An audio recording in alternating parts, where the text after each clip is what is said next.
प्रियंका जी, पहला सवाल आपसे यही कि आप लोगों का सरकार का स्टैंड कोर्ट में सही ठहराया गया है, लेकिन बीजेपी आप पर निशाना साध रही है कि हनुमान चालीसा पढ़ने पर आप लोग राजद्रोह लगा देते हैं। क्या होगा आपका जवाब?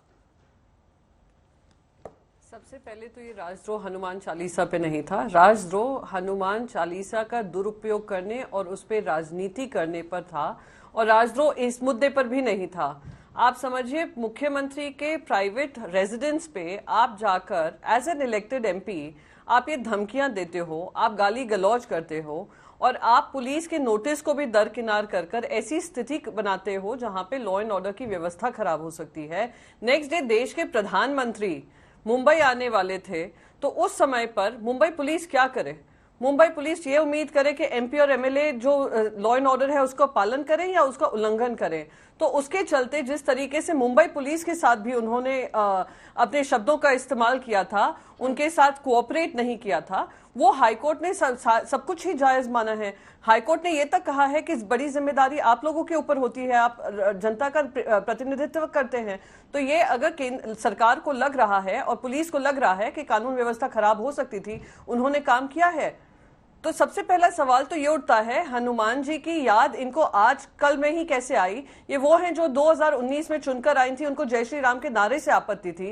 ये वो महिला है जहां पे मुंबई हाईकोर्ट ने बकायदा उनके जो कास्ट सर्टिफिकेट को बोगस ठहराया है, उनके राशन कार्ड को बोगस ठहराया है, उनके स्कूल लीविंग सर्टिफिकेट को बोगस ठहराया है। उन्होंने एक SC ST की जगह लेकर गैर कानूनी तरीके से बोगस सर्टिफिकेट बनाकर ये जगह प्राप्त की हो। तो अगर आज वो रातों रात अपने आप को हनुमान भक्त बताती हो अपनी राजनीति के लिए, वो दुर्भाग्यपूर्ण। भारतीय जनता पार्टी को मिर्ची लग रही होगी कि Bharatiya Janata party central agencies का सारा दुरुपयोग कर कर अब इनको पता चल गया है, महाराष्ट्र में एक्सपोज हो गए हैं, तो नए नए एजेंट्स को यूज कर रहे हैं। ये उनमें से एक एजेंट 007 थी, वो भी मुंबई हाईकोर्ट ने उजागर कर दिया। क्या सच्चाई है? लेकिन प्रियंका जी, वो तो कह रहे हैं कि उनको टारगेट किया गया है, जाति सूचक शब्दों का इस्तेमाल उनके खिलाफ किया जा रहा है। वो तो ये आरोप लगा रही हैं कि पुलिस उनके साथ, महाराष्ट्र पुलिस गलत जिनका कास्ट सर्टिफिकेट ही बोगस आधार पे बना हो, जिन्होंने एक rightful legitimate SC ST candidate की जगह लेकर बोगस सर्टिफिकेट देकर ये जगह प्राप्त की हो, वो जब इस तरीके की बात का मुंबई पुलिस पे हस्तक्षेप करती हैं, थोड़ा हास्यास्पद है। मुंबई पुलिस की तुलना स्कॉटलैंड यार्ड से की जाती है। Mumbai city is considered one of the safest cities in the world, और वो ऐसे बात करती हैं मुंबई पुलिस को लेकर, और भारतीय जनता पार्टी उनका समर्थन करती है, खास करके महाराष्ट्र के पूर्व मुख्यमंत्री। तो थोड़ा दुख होता है, शर्मनाक है कि एक पूर्व मुख्यमंत्री मुंबई पुलिस पे इस तरीके की बयानबाजी कर रहे हैं।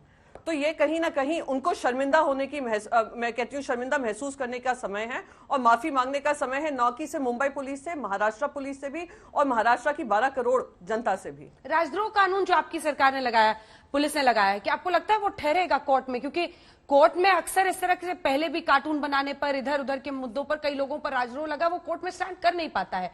राजद्रोह के लिए क्या किया है, मतलब उसको कैसे जस्टिफाई करेंगे? अगर आप ही से समझे, आपने कहा कि राजद्रोह हनुमान चालीसा के लिए नहीं लगा, तो राजद्रोह प्रियंका जी क्यों लगा?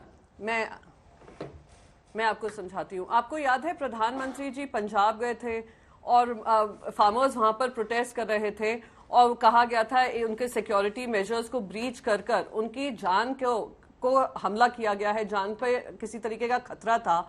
और जब वो जा रहे थे वापस पंजाब से लौटकर, ये भी सोर्सेस के सूत्रों के अनुसार बात आई थी कि उन्होंने कहा है अपने मुख्यमंत्री का धन्यवाद कहना कि मैं आपकी जान बचाकर आज वापस दिल्ली लौट रहा हूं। आप हमारे देश के प्रधानमंत्री मुंबई जैसे शहर में आ रहे हैं। मुंबई की कानून व्यवस्था की जिम्मेदारी हमारे राज्य की होती है। ये इलेक्टेड मेंबर ऑफ पार्लियामेंट, एक इलेक्टेड MLA, चीफ मिनिस्टर जो कि एक इलेक्टेड रिप्रेजेंटेटिव हैं, जो एक कॉन्स्टिट्यूशनल अथॉरिटी हैं, उनके ऑफिशियल निवास पे ना जाकर, उनके प्राइवेट रेजिडेंस पे जाकर, रास्तों पे, सड़कों पे वो रातों रात हनुमान चालीसा पढ़ना चाहती हैं, हनुमान भक्त बन गई हैं। तो ऐसे ढोंगी हिंदुत्ववादी जो लॉ एंड ऑर्डर को खराब करते हैं, जो अमरावती से चुनकर आए हैं, अमरावती में उनके गायब होने के पोस्टर्स हैं, वो मुंबई में आकर एक ऐसी कानून की प्रक्रिया को में तहस नहस करती हैं, तो सवाल उठ खड़े ही होंगे कि आज मुंबई पुलिस के हाथ में क्या है। मुंबई पुलिस जब जाती है, उनसे कोऑपरेट करने को कहती है, वो कोऑपरेट नहीं करती हैं, उसको डिफाई करती हैं। जब उनको डिटेन करने की कोशिश करती हैं तो उनको गाली गलौज करती हैं। वहां के मुख्यमंत्री को गाली गलौज करती हैं, तो ये सभ्य भाषा है, ये सभ्य न्याय प्रणाली का फॉलो करने की बात है। ये इलेक्टेड रिप्रेजेंटेटिव्स हैं। मुंबई हाईकोर्ट ने भी कहा है, अब ये कोर्ट ऑफ लॉ में जस्टिफाई होता है या नहीं, I will not preempt any judgment, पर आप मुझे बताइए कि क्या इलेक्टेड रिप्रेजेंटेटिव्स कानून अपने हाथ में लेकर एक शहर का कानून व्यवस्था को तहस नहस करने की कोशिश कर सकते हैं? क्या ये सही है?